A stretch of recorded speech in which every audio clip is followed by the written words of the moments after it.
Question number 3. What ways are you all getting the word out about your youth group? And this has been a theme running in my mind is, Paul, you got to get louder. You got to get louder. You have to get louder as a believer. You have to get louder as a pastor. You have to get louder as a youth pastor. You have to teach your kids to get louder. And what does all that mean? Well, I wrote down a few things. They're not in order per se. So I would say the first thing is this: a youth pastor, if you're wanting to get the word out about your youth group, I would say this. I'll go from least to greatest. Let's say that maybe. So I guess they are in some particular order, I guess. But let me offer some recommendations. Live video talking about your youth ministry. Go live. Go live on Instagram. Go live wherever your students are. If it's Snapchat, if it's Instagram, if it's, even though I'm not a big proponent of Snapchat, I'm just not. If it's TikTok, if it's, wherever your students are, go live. And you can tag your students in it. I've done this before. I've tagged pictures. And I'm just getting louder. I'm just going to get louder. And say, look, I'm gonna get on here. We're going to talk about what's happening Wednesday night. I'm going to talk about give a devotion. I'm going to be on there every day. I'm going to be a couple of times a day, scriptures. I'm going to be live. And when I go live, if they follow me, they're going to know. Now, when I go live, after I do the video, I'll tag them. I'll tag them, but I'll also hashtag your city, whatever your city is. Like me, if I live in Hueytown, hashtag Hueytown. Why? Because Hueytown, the hashtag, when people look for that in the community, I'm going to come up. And they're going to see, who is this guy talking about youth ministry? Maybe that person sees it, is a teenager. Maybe it's a parent who has a teenager. Maybe it's somebody who knows a teenager. Who knows?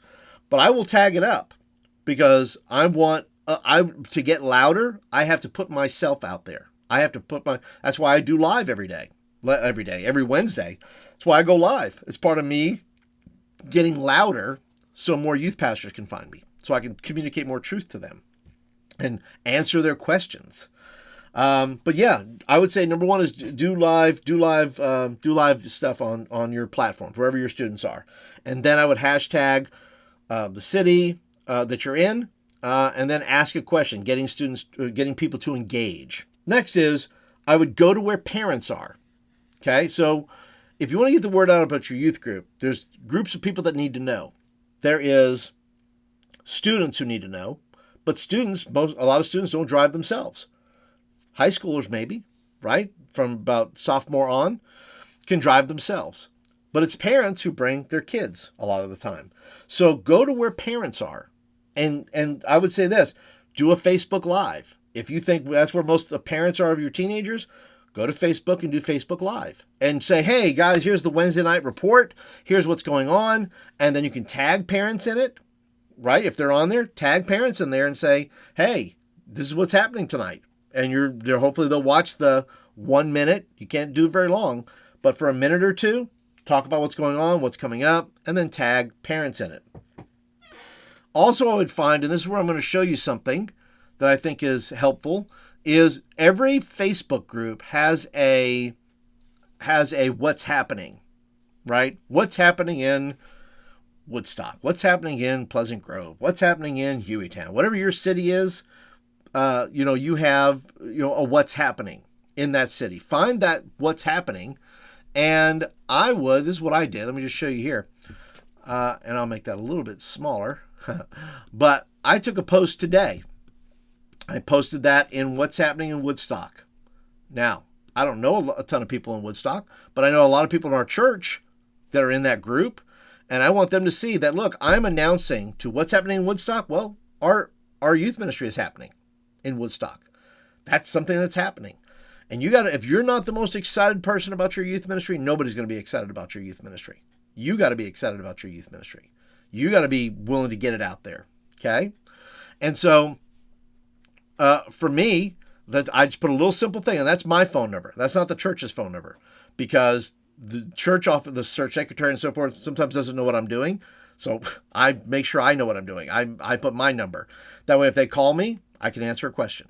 Okay. So there you can see I have a bunch of pictures up there of just fun stuff we're doing. New Life Youth. Then I also put a little blurb in there. I put a little blurb in the the message part. Put the picture there. So what does that do? Well, that communicates to the group, the community, which has over 3,000 people in it, that there's a youth ministry on Route 5 they can take their kids to, and they do fun things. And I also put in there, parents, are your kids struggling to make friends and find community? Every parent wants their kids to find friends and have community. Some have found it in sports, some have found it in clubs, some have not found it yet. I'm saying we're as good an option, or better than most options, for a student to find that thing. Because if whoever's leading that group should be the person who is in charge of building community, right? And being the church. And so I put this little graphic up and say, hey, that's what's happening. There's nothing special particularly happening. It's not an event, but I think putting it up there is probably a good idea. I would also put in there, you could start a Facebook group for parents, not your parents. Maybe if you're wanting to reach out and reach parents, then start a Facebook group for parents of teenagers of Woodstock, parents of teenagers of whatever town you're in, and use it as a tool to answer questions about parenting teenagers. Now, if you're a parent of a teenager, that's best. But if you just want to talk about culture, now look, most youth pastors can talk about culture and answer questions from that aspect of it. If you don't have kids or you don't have a teenager, then you can be able to talk about, those things.